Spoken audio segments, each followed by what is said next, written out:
So here we go. We've just arrived in the United Kingdom to investigate recent accounts of unexplained and violent paranormal activity tied to one of history's most powerful secret societies, the Hellfire Club. We're starting off in Edinburgh, Scotland, and then we'll be heading to Dublin, Ireland.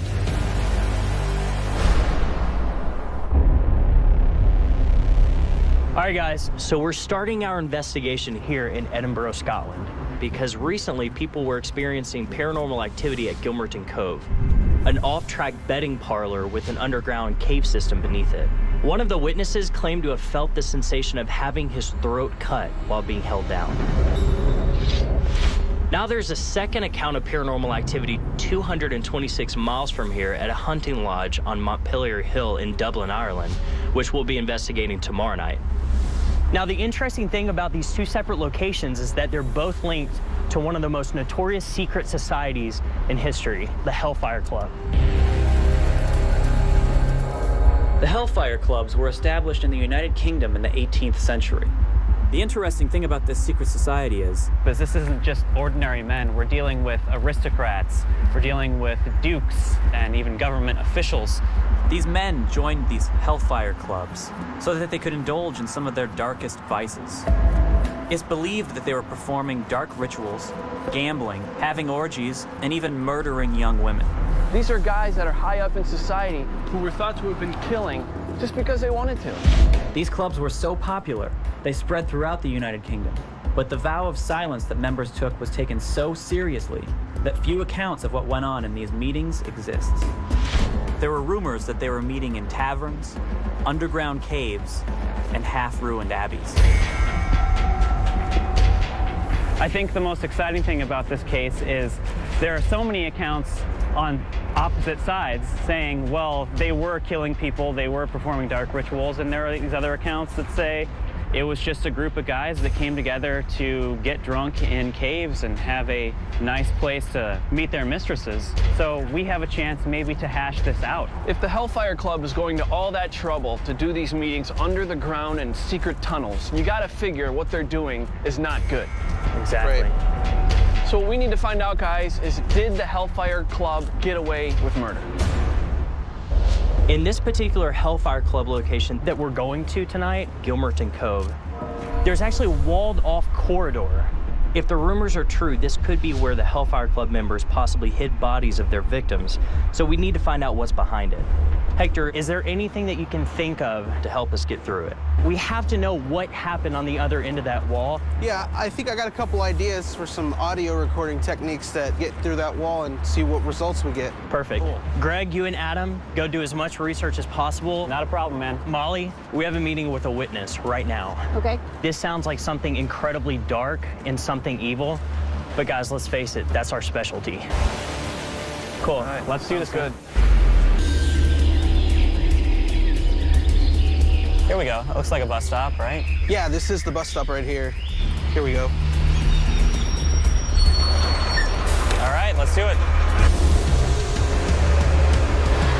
My team and I are heading to St. Herman's Cave in Belma-Pambalise to investigate frightening paranormal activity tied to the ancient Maya Empire and a 7th century tyrannical ruler who the Mayans referred to as Lord Smoking Shell. So there were people that had paranormal activity happen to them at St. Herman's Cave. Really? Yeah. Okay, the first person actually saw a Mayan warrior. It came up to him and actually hit him with a club. He actually felt the pain and everything. Wow. The other witness actually saw a guy painted in blue being dragged into the cave by 2 warriors. And there's also this strange connection with these paranormal events and the Mayan calendar. The Mayan calendar ended December 21st, 2012. So there was a lot of people out there saying, world's gonna end, it's gonna happen on this day. Well, it didn't happen. But one thing that did happen is that it sparked all this paranormal activity at St. Herman's Cave. Is there any significance to the caves? Like why so much activity is being found in the caves? The Mayan ruler who's directly connected to this cave system is Lord Smoking Shell. He is regarded throughout history as an evil, vile man. And he actually took the sacrificing to a new level. Usually you would sacrifice people because you wanted your crops to grow, you wanted to win a war. This guy would sacrifice people because he wanted personal gain. He wanted power. Now we know the ancient Maya civilization just ceased to be. Some people believe that it's because he angered the gods, and the gods wiped them out. Whoa. So that's actually why we're here, is because for some reason, these Mayan warriors are coming forward ever since their calendar ended. We need to try to contact these warriors and those that were sacrificed to find out if Lord Smoking Shell caused the decline of the ancient Mayan Empire, or if there was something else behind it. All right, you guys, find someone who knows everything about the Mayan culture, what went down. And also, because we're talking about a native community here, find out rituals, you know, something that will release this energy for us. Yeah, maybe there's something we can actually recreate. Absolutely. So you got that, we have the witnesses. Now, there's a lot of water in this cave. Hector, I need you to find something that will help us investigate on water. Okay. We have the chance to solve one of man's greatest mysteries, right here, right now.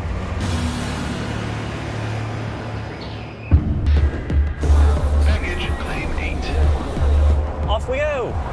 We just landed in Iquique, Chile to investigate recent and terrifying paranormal claims at the once booming Humberstone mining town, which mysteriously became abandoned virtually overnight.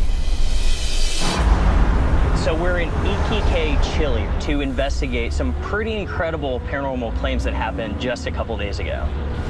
One of the people that we're actually interviewing said that he saw a woman in white with two children holding their hands. When he tried to approach the woman, she screamed at the top of her lungs, and then she disappeared into thin air. And another man claims that he was grabbed by an unseen force in one of the buildings. Guys, he was terrified. Now, the claims are centered around this town that's not too far from here. It's called Humberstone. There's a reason, if there are spirits there, that they would be so angry. This town was the saltpeter mining camp. In the early 1900s, saltpeter mines sprang up in the Atacama Desert, bringing jobs and money to a previously destitute region. Saltpeter, being a natural mineral source in high demand for products ranging from food preservatives to fertilizers, became the backbone of Chile's economy. But there was a dark side, grueling 16-hour days and dangerous working conditions in one of the driest climates on Earth, with miners being compensated with plastic tokens instead of money. In these mining camps, they were treated so awfully. It's estimated that 11,000 workers and family members decided to strike. The Chilean government sent a General Renard to neutralize the strike. He massacres them, mows them all down. Wow. Estimates are somewhere around 2,000 people. After the slaughtering, General Renard earned the nickname the Butcher of Iquique. Many believe that the butcher was so feared that the surviving miners and their families abandoned Humberstone. But there are others who are convinced that there is much more to the story as to why this became a ghost town overnight. Well, that's what we're here to find out, actually. This town, with structures already, hospitals, schools, everything you need was completely abandoned. And nobody knows why. We're hoping that this recent paranormal activity will shed light on this entire mystery. And maybe the victims can give us the answers that we're looking for. Why was Humberstone just abandoned? Okay, let's go through the game plan. Hector, try to think of something that could be another, set of eyes and ears for us. You know I'll do what I do. Okay. Adam and Greg, you guys go track down an expert on Humberstone, while Molly and I go interview a witness who claims to have had a paranormal experience there. All right, sounds good.